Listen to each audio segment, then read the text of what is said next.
All right, let's get right into it. We're talking about two of the most powerful business figures, not just in India, but on the entire planet. If you really want to get a handle on what's happening in modern India, you've got to understand two names.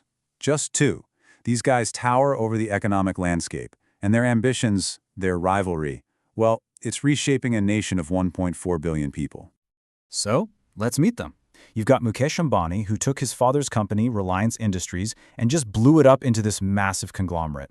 And then there's Gautam Adani, a totally different story, a first-generation entrepreneur who literally built an infrastructure empire from scratch. Their influence is just huge. I mean, people have started calling it the AA economy, for Ambani and Adani. And if you need a number to wrap your head around it, get this. Their companies' combined revenues are equal to 4% of India's entire GDP. 4%! That's insane! So, for a long time, these two giants kind of stayed in their own lanes. But you know how it goes with massive ambitions? Eventually, they were bound to collide. And that collision, that clash of the titans, it's happening right now, in the battle for India's green energy future. People are literally calling it a desert duel. Out in the salt pans of Gujarat, they've snapped up these enormous pieces of land, right next to each other. It's a real scorecard situation. Adani's ahead when it comes to connecting to the power grid, but then Ambani, he can get money cheaper, and he has this built-in customer for hydrogen, his own giant refineries. It's a fascinating matchup. And Ambani, well, he is not holding back. He's basically saying this push into green energy is the most ambitious thing his company has ever done. He wants to build the whole shebang, a totally self-sufficient system, from making the solar panels all the way to producing the green molecules. And on the other side, you've got Adani. His whole angle is positioning himself as this relentless nation builder. The story he tells is all about non-stop investment in India's core infrastructure. He's basically tying his company's growth directly to the country's growth. Okay, so big ambitions, big talk, that's all great. But what about the numbers? How do they actually stack up financially? Well, a recent study did just that. It put their rivalry right under the microscope and compared their profitability over 5 years to see who was really winning the money game. So let's start with gross profit margin. In simple terms, that's the profit you make right off the top, after you pay for what it costs to make your product. And right away, you see a huge difference. The study found Reliance was consistently way ahead. Their margin was more than double Adani's. That's a big deal. Okay, so what happens when you go a level deeper? Let's look at operating profit margin. This includes all the costs of just running the business day to day. And guess what? The gap gets even wider. It shows that Reliance is just run much more efficiently, operationally speaking. They're keeping way more of their revenue as actual profit. And then the big one, the bottom line, net profit. After you pay for everything, expenses, interest, taxes, what's actually left in the bank? And yeah, the conclusion was pretty clear. Across every major way you can measure profit, Reliance's more diverse business model gave it a huge financial advantage over this 5-year stretch. So the picture seems pretty clear, right? You've got these two fierce rivals going head-to-head, especially in green energy, and one of them is just financially stronger. But just when you think you know the story, it takes a wild, unexpected turn. Yeah, in the middle of 2024, these two guys, who were in this massive battle for dominance, did something that made everyone's jaw drop. It completely shocked the business world. A total plot twist. And here's the kicker.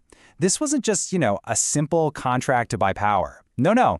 Ambani's company, Reliance, actually bought a stake in one of Adani's power plants. Think about that. The biggest rivals just became business partners. One is now a major customer and an investor in the other's company. Wild. So, this just begs the question, why? Why on earth would these two competitors suddenly team up like this? Well, the answer goes way beyond just a single business deal. It's about a much, much bigger picture for the Indian economy. And that bigger picture has a name.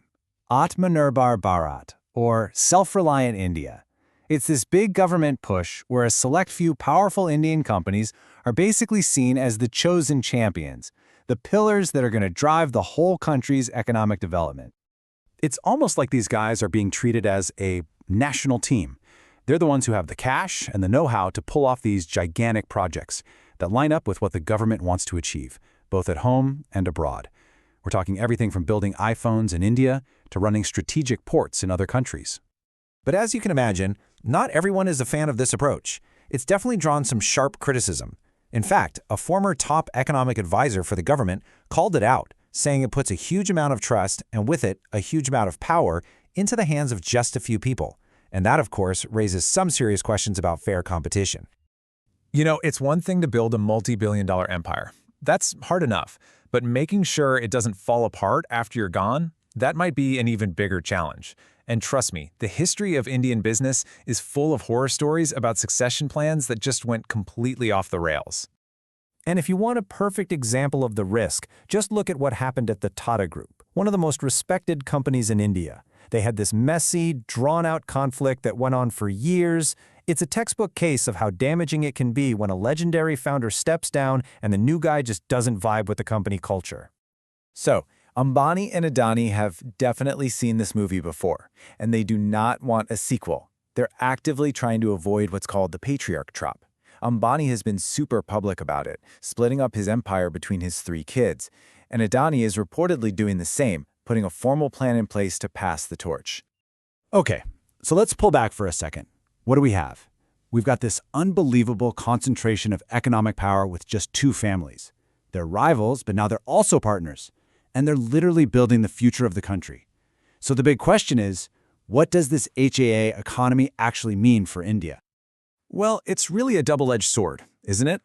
On one side, you have this incredible investment in crucial infrastructure, stuff that the country desperately needs, on a scale that almost nobody else could pull off. But the flip side is a concentration of power, both economic and political, that's just off the charts. It makes it almost impossible for any smaller players to even get in the game. And you just can't talk about this without looking at the bigger picture on the ground. I mean, the contrast is staggering. You have 2 men becoming centi-billionaires, right? In a country where, at the same time, 800 million people, that's more than half the population, still rely on the government for free food just to get by.